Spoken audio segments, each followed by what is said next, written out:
A brilliant way to start the conversation with a potential client before you've even met them is to provide some sort of content. Now, I've done a video on how much free content is too much. And in this video, I want to talk about some other aspects, 3 things that you need to be focusing on when you are creating that content, because there's a huge amount of confusion. I'm going to tell you why in just a moment, but if we haven't met before, my name is Gwyneth. I empower fabulous women just like you with a vision to radiate presence and passion in your business so that you are taking ownership of your expertise, building your brand, and creating wealth from a place of confidence and integrity.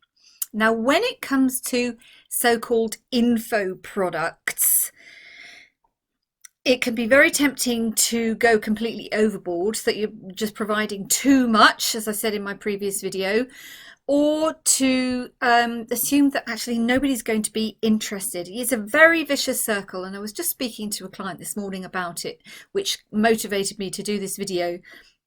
And that is, I've got to provide loads and loads of value, but there's so much stuff already out there. And what if nobody's interested?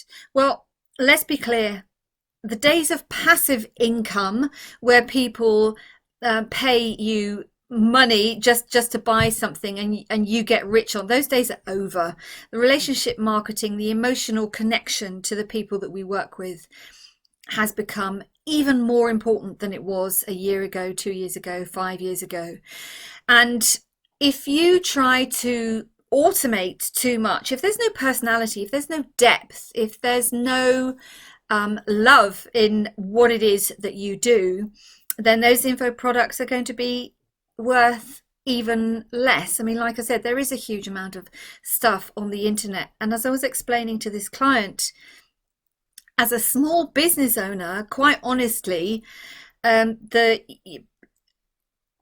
somebody puts in business coach or project analyst or whatever it is that you do, if they put that into Google search, and you are not spending a significant amount of money on marketing, you're going to be on page 1000 and something. People aren't going to find you like that. So your personality has to be within that content. And like I said, there are 3 things you really need to keep in mind. And the first is to keep it simple. Don't overestimate how easy or how difficult it is rather for people to process and digest your information, because there is so much out there. Attention spans are decreasing whether we like it or not. Things like checklists or templates, not pages and pages of them, just very short documents, very short items. Things, like I said, that are easy to digest, easy to interpret, and useful. So that's number 1. Keep it simple. Please keep it simple. Number 2, don't underestimate how much expertise you already have. Don't make the mistake, like I was having this conversation with this client, of thinking, why would anybody listen to me?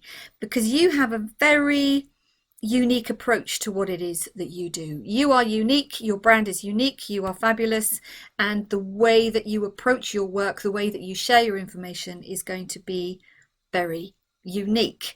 So if you're really, really stuck, think back to when you first started doing what you're doing.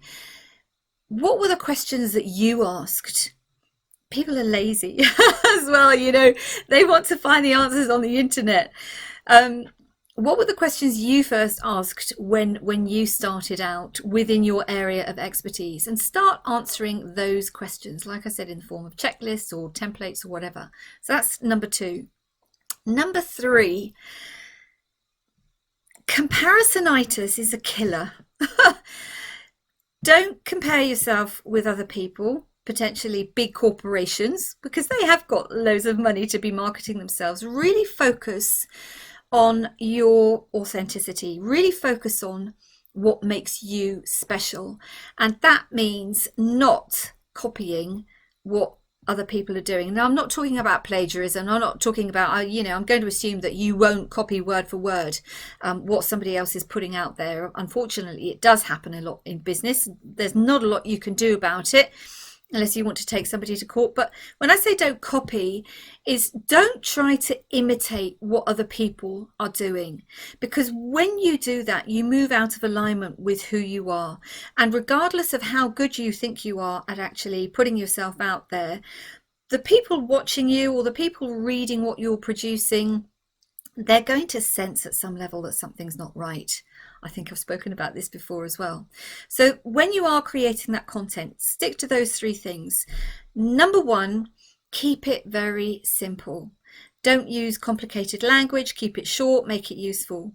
Number two, depend on your expertise. You know so much more than you think you know in your particular area, in your sector. Think back to the questions, whenever it was you started, and it doesn't matter if it was 20 years ago, go right back to the beginning. What questions were you asking yourself?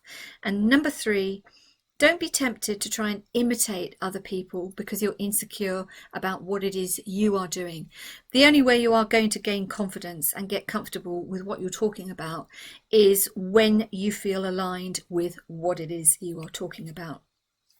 I hope those 3 points help you when you do come to creating your content, your templates, your checklist, whatever it is. Until we meet again, stay safe, stay healthy, stay fabulous, loads of love, and bye for now.